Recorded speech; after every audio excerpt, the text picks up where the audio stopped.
Hoje eu vou contar a história do homem considerado o maior serial killer do Brasil.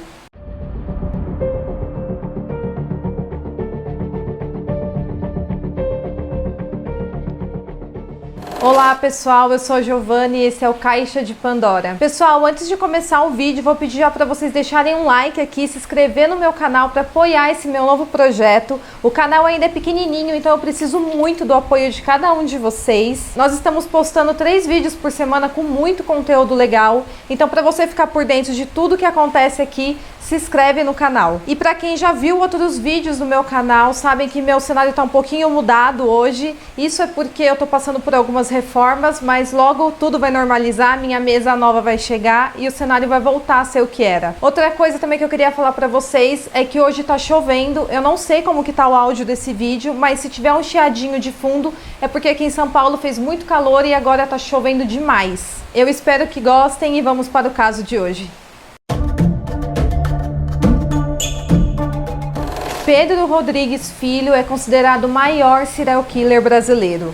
Nascido em 29 de outubro de 1954 em Santa Rita do Sapucaí, Minas Gerais, marcou a história do país com seus crimes pavorosos. Pedro nasceu numa fazenda na cidade de Santa Rita do Sapucaí e ele tem 3 irmãos, 10 mulheres e 3 homens. Pedro cresceu em uma família comum, mas ficou marcado pela violência antes mesmo de nascer. Isso porque seu pai era alcoólatra e frequentemente espancava sua mãe, chamada Manuela, que por vezes se defendia da violência doméstica que sofria. Porém, em uma das brigas, no momento em que era espancada, ela não conseguiu evitar um chute em sua barriga, ainda grávida de Pedro. A brutalidade foi tanta que o chute causou uma lesão no crânio de Pedro, que segundo ele, nasceu com a cabeça quebrada e carrega a cicatriz até os dias de hoje. Após seu nascimento, Pedro foi exposto cotidianamente às brigas do casal, quase sempre motivadas por ciúmes e agravadas pelo consumo excessivo de álcool por parte de seu pai. Quando a violência piorava, ele fugia de casa para a casa dos seus avós e é dito que Pedro mantinha um forte vínculo com seu avô e foi ele quem ensinou Pedro a usar armas, caçar animais, nadar, plantar, colher e a se defender. Sempre que podia, levava o neto para o açougue onde trabalhava e foi lá que Pedro desenvolveu habilidades para manusear facas e para desossar animais. Pedro matou pela primeira vez quando tinha apenas 14 anos. A vítima foi seu primo mais velho. O que deu início à briga foi que Pedro saiu para passear com o cavalo do seu primo, sem permissão dele. Então seu primo, irritado com a situação, quando viu Pedro, deu um soco no olho dele. O soco, somado aos xingamentos que seu primo proferiu, o enfureceu. Então, dias depois, quando estavam trabalhando para o avô, moendo cana, Pedro vislumbrou o momento perfeito para se vingar e empurrou seu primo contra o moedor de cana. A máquina não conseguiu triturar mais do que um dos braços do seu primo,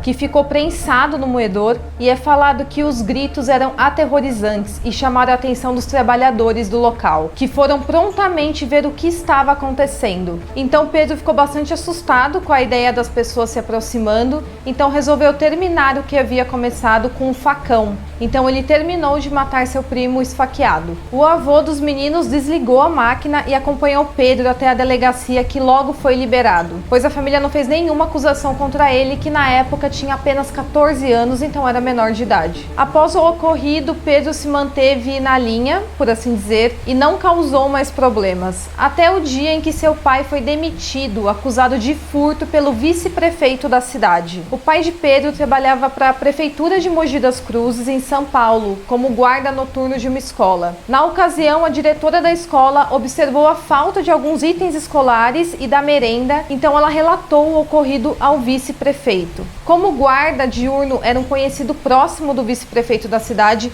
a culpa recaiu sobre o pai de Pedro. Como a mãe de Pedro dividia seu tempo entre fazer alguns bicos de empregada doméstica, cuidar da casa e criar seus filhos, não conseguia dinheiro suficiente para arcar sozinha com as despesas da casa. Com o marido desempregado e agora com fama de ladrão na cidade, fez com que a família passasse por dificuldades financeiras e até chegaram a passar fome. E por causa da situação difícil que a família passava, o casal começou a brigar cada vez mais. É falado que nessa época Pedro passou a caçar animais para que eles pudessem se alimentar e vender a pele, mas também não foi suficiente para sustentar a família.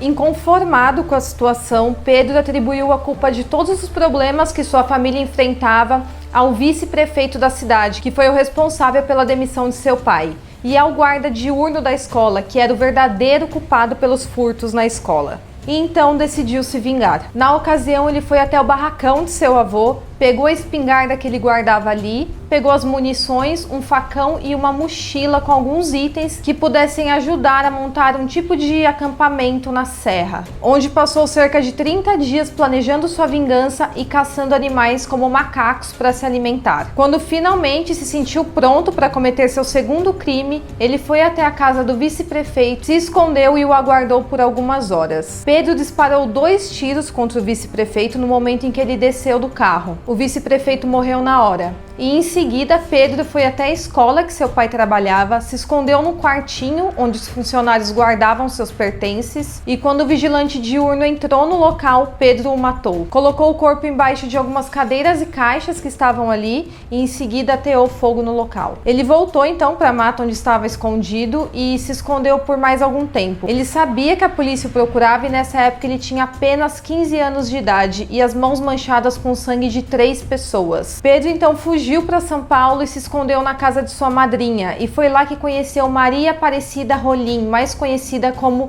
Botinha. Ela era recém-viúva do chefe local do tráfico e agora responsável pelo negócio do ex-marido. É dito que Botinha aliciava menores de idade e também seduzia eles para que trabalhassem com ela. Eles começaram a se relacionar, então Pedro rapidamente se destacou nos negócios de Botinha e o fato deles terem uma relação contribuiu diretamente para alavancar sua posição nos negócios ilícitos. Essa situação não agradou muito os traficantes mais velhos, que não aceitavam receber ordens de um garoto inexperiente de apenas 16 anos. Eles então armaram uma emboscada para Pedro, mas ele foi avisado da armadilha pela namorada de um dos traficantes que planejavam o ataque. Então, ao chegar ao local combinado, Pedro já esperava que algo acontecesse, e quando os 4 homens que estavam lá se distraíram, Pedro atirou, matando 2 deles na hora e ferindo gravemente os demais. Ele passou a ser conhecido como Pedrinho Cartucheira, em razão de sua arma preferida. Nessa época, a Botinha foi assassinada pela polícia em uma operação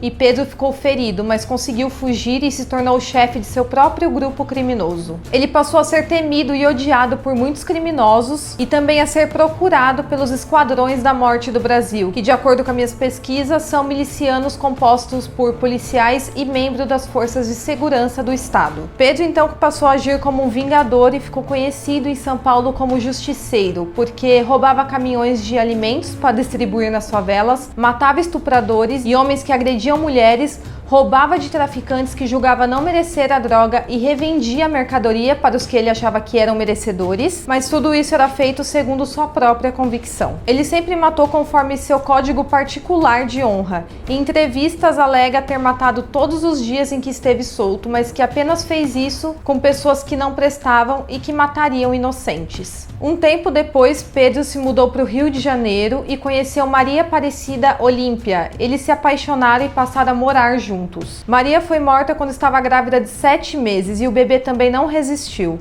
Pedro relatou em entrevista ao Conexão Repórter que os assassinos escreveram com o sangue dela na parede a seguinte frase, abre aspas, "Estamos te esperando", fecha aspas. Ele soube tempos depois que a morte de sua namorada havia ocorrido a mando de um traficante, que ele havia tido um desentendimento. Após esse fato, Pedro soube que o irmão desse traficante se casaria no final de semana seguinte e planejou mais uma vingança. Ele e outros 2 capangas entraram de penetra no casamento e ordenaram que todas as mulheres e crianças saíssem de lá. Pedro foi bastante específico em dizer que deveriam matar todos os homens que estivessem lá. 8 pessoas foram mortas, incluindo o traficante, que foi morto com um tiro no peito e feriu mais 16 pessoas. Após esse massacre no casamento, Pedro ficou conhecido como Pedrinho Matador. Uma curiosidade sobre Pedro é que ele era acostumado a beber sangue de boi temperado desde os 10 anos de idade. E essa prática havia sido ensinada por sua avó, que presumia que o consumo de sangue puro fazia bem à saúde. É falado que após a perda de Maria e de seu filho, Pedro passou a praticar satanismo. Um detalhe aqui é que existem divergências sobre essa informação,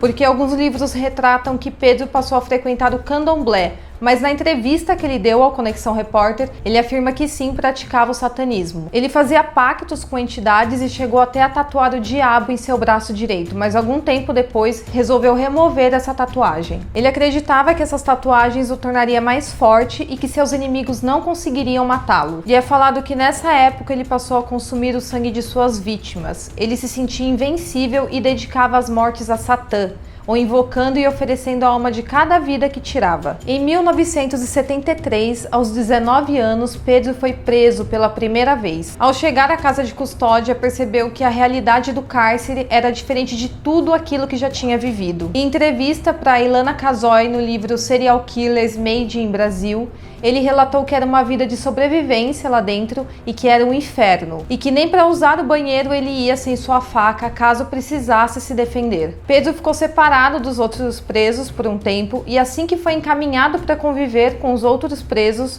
ouviu a seguinte frase, abre aspas, carne nova para mim hoje, fecha aspas. Se tratava de outro condenado que costumava abusar sexualmente de todos os recém-chegados. Ele foi encaminhado para a cela em que esse homem cumpria pena e em sua primeira noite no local, esmagou a cabeça de seu colega de cela com um paralelepípedo que encontrou no banheiro para evitar o abuso. Pedro deixou todos avisados que mataria todos que mexessem com ele e rapidamente conquistou o respeito na cadeia. Ou melhor, deixou todos apavorados e o medo trouxe um certo respeito. Pedro passou cerca de 42 anos preso e é o homem que mais cumpriu pena no país. Foi condenado formalmente por 71 assassinatos, mas afirma ter matado mais de 100 pessoas, sendo 47 delas presos que cumpriam pena com ele. O assassinato mais marcante da trajetória carcerária de Pedro foi o que ele cometeu contra seu próprio pai. Pedro soube através do diretor da unidade em que cumpria a pena que seu pai havia matado sua mãe mutilada com 21 facadas enquanto ela dormia. Pedro pôde se despedir da mãe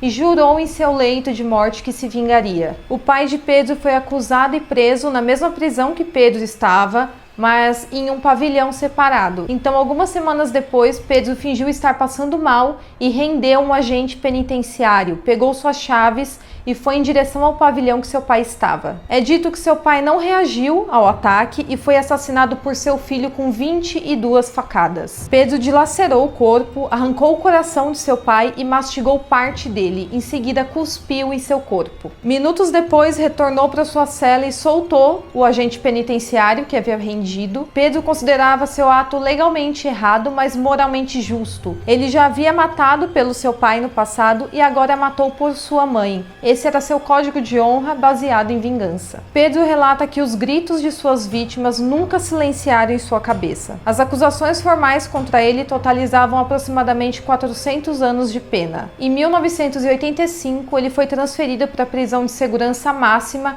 e ao centro psiquiátrico de Taubaté, no estado de São Paulo. Era um tipo de unidade em que os apenados ficavam mais isolados, então Pedro passava o tempo se exercitando em sua cela, tocando a parede, jogando paciência, lendo e escrevendo cartas. De 1992 a 2002, ficou em um tipo de solitária e podia sair da cela apenas para tomar banho de sol, que durava em média 45 minutos por dia, e só tinha contato com os agentes penitenciários. Durante sua vida carcerária, Pedro participou de motins, rebeliões, protagonizou assassinatos em massa, estrangulamentos, matou por vingança, por necessidade, prazer e sobrevivência. O modus operandi de Pedrinho Matador era seduzir suas vítimas, fingindo amizade, para em seguida matá-las. Outra coisa que fazia com frequência era arrancar os olhos das vítimas, além de beber o sangue. Uma de suas tatuagens mais famosas era a que ele tinha no seu antebraço direito com os dizeres, abre aspas, mato por prazer, fecha aspas. Ela foi removida, assim como as outras que representavam sua personalidade de psicopata. Em dezembro de 2017, Pedro foi solto e todas as suas penas privativas de liberdade foram extintas, mas em sua vida ainda carrega o estigma dos crimes cometidos. Atualmente, Pedro tem cerca de 66 anos e permanece em liberdade, frequenta a igreja,